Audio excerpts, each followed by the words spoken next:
I was having my morning coffee when I heard the most ridiculous argument I'd ever witnessed in my 15 years living in Meadowbrook Heights. Through my kitchen window, I could see Karen Walsh, our self-appointed neighborhood enforcer, standing next to what looked like a massive military tank, waving her clipboard around like she was conducting an orchestra of chaos. But let me back up and tell you how we got to this point, because the story of Karen versus the United States military is one that nobody in our quiet suburban neighborhood will ever forget. It started 3 days earlier when everyone in Meadowbrook Heights received a polite letter from the city explaining that the National Guard would be conducting a weekend training exercise. As part of their coordination with local authorities, they would be parking one M1 Abrams tank in front of our community park for 48 hours while they ran logistics drills at the nearby military facility. Most of us thought it was pretty cool. The kids were excited about seeing a real tank up close, and the veterans in our neighborhood felt proud that our community was supporting military training. My neighbor Mrs. Rodriguez even baked cookies for the National Guard team that would be stationed with the tank. But then there was Karen. Karen Walsh had moved to our neighborhood 2 years ago and immediately appointed herself the unofficial HOA aesthetic coordinator. She spent her days patrolling the streets with her clipboard, looking for violations like mailboxes that were the wrong shade of black or grass that was a 1/4 inch too tall. The woman had turned neighborhood watch into a full-time job that nobody had asked her to do. When the tank arrived on Friday afternoon, I watched from my porch as it was carefully positioned in front of the park. It was massive, probably 60 tons of olive green steel and armor that looked like it could drive through a building without slowing down. 2 young National Guard soldiers set up a small tent nearby and began what looked like routine maintenance and paperwork. The kids in the neighborhood were fascinated, gathering at a respectful distance to stare at the tank in awe. Parents took pictures and everyone seemed to understand that this was something special, a chance to see military equipment up close and show support for our troops. Everyone except Karen. I first noticed something was wrong when I saw Karen march out of her house carrying her usual enforcement kit clipboard, measuring tape, and a collection of colored flags she used to mark violations. She planted a bright red flag next to the tank's treads and started taking pictures with her phone, muttering to herself about unauthorized vehicles and property value impacts. Staff Sergeant Mike Rodriguez, one of the National Guard soldiers, approached her with a friendly smile. "Good afternoon, ma'am. I'm Sergeant Rodriguez. Is there something I can help you with?" Karen looked him up and down like he was a door-to-door salesman interrupting her dinner. "Yes, you can help me by moving this thing somewhere else. This is a residential neighborhood, not a military base." "Ma'am, this is part of an authorized state training exercise," Rodriguez explained patiently. "We have all the proper permits and will only be here for 2 days." "I don't care what permits you think you have," Karen snapped. "This is an HOA-protected community, and I'm responsible for maintaining our standards. That tank is an eyesore and a safety hazard." I could see Rodriguez trying to stay professional, but his smile was getting tighter. "Ma'am, the tank is completely secure and poses no safety risk. We're here as part of our regular training rotation." "Don't ma'am me," Karen said, her voice getting louder. "I want to see your supervisor and I want this tank moved immediately." That's when things got interesting. Instead of escalating the situation, Rodriguez calmly radioed for his commanding officer. Within 10 minutes, a military SUV pulled up and out stepped Captain Sarah Chin, a woman who looked like she'd dealt with difficult people before and wasn't impressed by Karen's clipboard performance. "I understand there's a concern about our equipment placement," Captain Chin said, her voice calm but authoritative. Karen launched into a 15-minute rant about property values, community standards, and her authority as the neighborhood aesthetic coordinator. She waved her clipboard around, referenced HOA bylaws that didn't exist, and demanded that the tank be moved to somewhere more appropriate. Captain Chin listened patiently, then pulled out her own folder of official documents. "Ma'am, this exercise was approved by the City Council, the Mayor's Office, and the State National Guard Headquarters. We have written authorization to position our equipment here for the duration of our training exercise."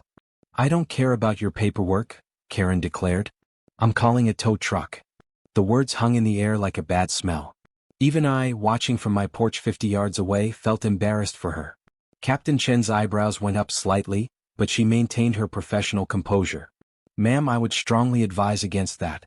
This is military property, and interfering with National Guard operations is a federal offense." "Are you threatening me?" Karen demanded. "Because I know my rights and I have the authority to protect this community from unauthorized vehicles." That evening, after the National Guard team had politely but firmly refused to move their tank, Karen spent hours on the phone. I could hear her voice carrying across the neighborhood as she called everyone from the mayor's office to what sounded like multiple towing companies. Most of the calls seemed to go nowhere, with people either hanging up on her or explaining that they couldn't help her. But Karen was persistent, and apparently she finally found someone desperate enough for business to take her seriously. The next morning, I was awakened at 7 a.m. by the sound of a massive tow truck rumbling down our usually quiet street. I threw on a robe and ran outside, joining about 20 other neighbors who had heard the commotion. Karen was standing in her driveway wearing a silk bathrobe and fuzzy slippers, directing the tow truck driver toward the tank like she was orchestrating the removal of an illegally parked Honda Civic. The tow truck driver, a middle-aged guy who looked like he was already regretting his life choices, climbed down from his cab and stared at the tank. "Lady, you said this was an abandoned SUV. It's an unauthorized vehicle that's violating community standards," Karen replied, not technically lying but definitely not telling the whole truth. "This is a military tank," the driver said slowly, like he was explaining something to a child. "I don't care if it's the Pope's personal limousine," Karen snapped.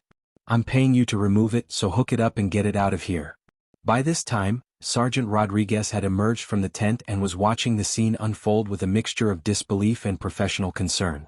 He approached the tow truck driver with his hands visible and his voice calm. "Sir, I need you to step away from the vehicle. This is active military equipment, and you don't have authorization to move it." The driver looked between Karen and Rodriguez, clearly trying to figure out how he'd ended up in the middle of what was rapidly becoming a very weird situation. "The lady's paying me to tow it," he said uncertainly. "The lady doesn't own it and doesn't have the legal authority to have it towed," Rodriguez replied. "This equipment belongs to the United States military." That's when Karen really lost it.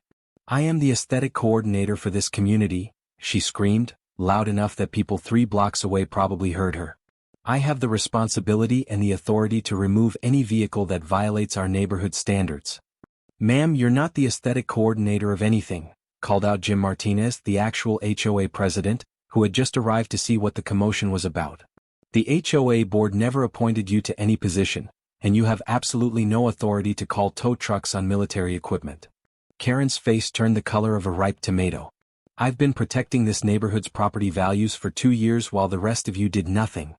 "You've been harassing our neighbors and making up violations that don't exist," Jim replied. "And now you're trying to interfere with a legitimate military training exercise." The situation was getting more ridiculous by the minute, but it was about to get much worse. While Karen and Jim argued, and the tow truck driver stood there looking like he wanted to disappear, the truck's winch cable had somehow gotten attached to the front tow point of the tank.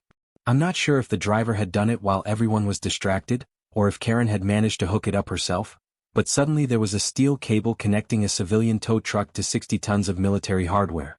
That's when Captain Chin arrived. She pulled up in her military SUV, took one look at the scene and immediately got on her radio. Within 5 minutes, 2 more military vehicles had arrived, along with what looked like military police. "Sir, I need you to disconnect that cable immediately," Captain Chin told the tow truck driver, her voice carrying the kind of authority that makes people move without asking questions. "Yes, ma'am," the driver replied, scrambling to unhook the winch. But Karen wasn't done yet. "You can't intimidate me with your military tactics," she shouted at Captain Chin. "I know my constitutional rights and I'm not backing down." "Ma'am, your constitutional rights don't include the authority to have military equipment towed from authorized positions," Captain Chin replied calmly. "What you're doing right now is interfering with federal military operations, which is a serious crime. I'm protecting my community from government overreach," Karen declared, apparently oblivious to the fact that she was surrounded by military personnel and about half the neighborhood, all of whom were staring at her like she'd lost her mind. One of the military police officers stepped forward with a clipboard of his own. "Ma'am, I need to see some identification." "Are you arresting me?" Karen demanded. "Not yet," the officer replied. "But I am documenting this incident for potential federal charges related to interference with military operations." That seemed to penetrate Karen's wall of righteous indignation. Her face went from red to pale in about 3 seconds. "Federal charges?" "Yes, ma'am. What you've done here today, calling in a tow truck to remove military equipment during an authorized training exercise, that's a federal crime. You could be looking at prison time." The neighborhood had gone completely silent. Even the kids who had been watching from their bikes had stopped talking. Karen stood there in her silk bathrobe and fuzzy slippers, surrounded by military personnel and her increasingly embarrassed neighbors, finally beginning to understand that she might have made a mistake. I was just trying to protect the neighborhood," she said weakly. "Ma'am, the neighborhood didn't need protecting from a lawfully positioned military vehicle," Captain Chin said. "What it needed protecting from was someone calling in unauthorized tow trucks and interfering with federal operations." The tow truck driver, who had been standing quietly during this exchange, suddenly spoke up. "Look, I don't want any trouble with the military. The lady said it was an abandoned vehicle, but clearly it's not. I'm leaving." He climbed back into his truck and drove away, leaving Karen standing alone in her driveway while the rest of us tried to process what we'd just witnessed. Captain Chin turned to address the crowd of neighbors. "Folks, I apologize for the disruption. Our training exercise will continue as planned, and we'll be out of your neighborhood by tomorrow evening.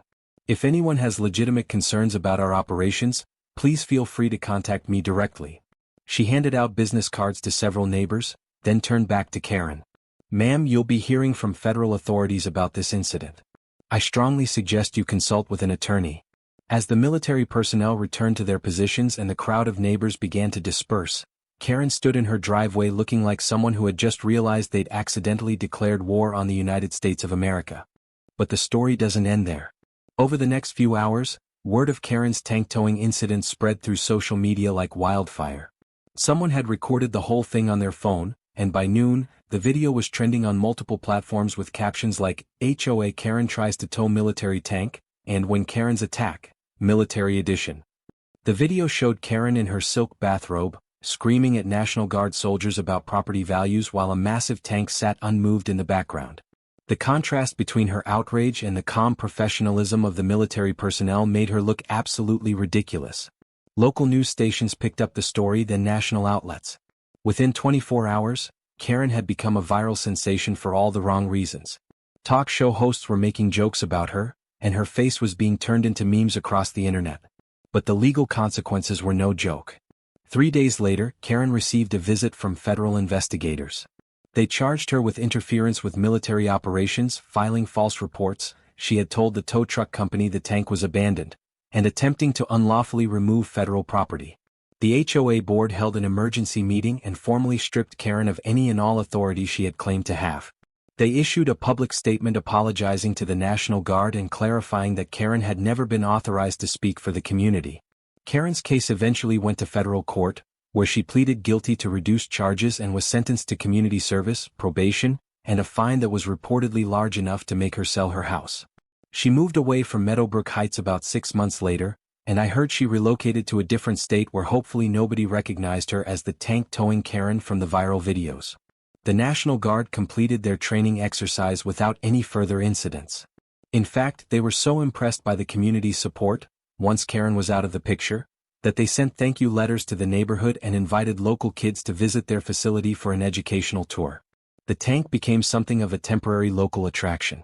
Families from other neighborhoods drove by to take pictures with it, and several local businesses put up signs welcoming the National Guard to our community. When the exercise ended and the tank was loaded onto a transport truck to leave, about 50 neighbors gathered to wave goodbye and thank the soldiers for their service. It was a genuinely heartwarming moment that brought the community together. Looking back on the whole incident, I think Karen's biggest mistake was assuming that her self-appointed authority meant something to people who actually had real authority. She had spent 2 years bullying neighbors over minor violations and had started to believe that her clipboard gave her some kind of official power. But when she tried to exercise that imaginary authority against the United States military, reality came crashing down pretty hard. The funniest part of the whole story, in my opinion, was that Karen's actions actually brought our neighborhood closer together. Before the tank incident, most of us barely knew each other. But watching Karen's spectacular meltdown in real time created a shared experience that we're still talking about years later. We have an annual block party now, and every year someone brings a toy tank as decoration. The kids in the neighborhood still call the spot where the real tank was parked Tank Corner, and there's a running joke about checking with the military before calling any tow trucks. Karen thought she was protecting the neighborhood from an invasion, but she ended up being the only real threat to our peace and quiet. The tank sat there for 2 days without bothering anyone, while Karen's attempt to have it towed created chaos that lasted for months. Sometimes I wonder what would have happened if Karen had just welcomed the National Guard like the rest of us did. She could have been part of a positive community experience instead of becoming a viral laughingstock. but then again that wouldn't be Karen. Some people are just determined to turn every situation into a crisis, even when there's no crisis to be found. The tank is long gone, but the legend of Karen versus the military lives on in our neighborhood. And every time someone new moves to Meadowbrook Heights, they eventually hear the story of the HOA enforcer who tried to tow a tank and learned that some battles just can't be won with a clipboard and an attitude. It's become our most famous local story, and honestly, it's a pretty good reminder that sometimes the biggest problems in a neighborhood aren't the ones you'd expect. Sometimes they're wearing silk robes and fuzzy slippers, armed with clipboards and an unshakable belief that they're in charge of everything. The tank moved on to its next assignment, but Karen's legacy is parked permanently in our neighborhood's collective memory, a 60-ton reminder that authority comes from more than just assuming you have it.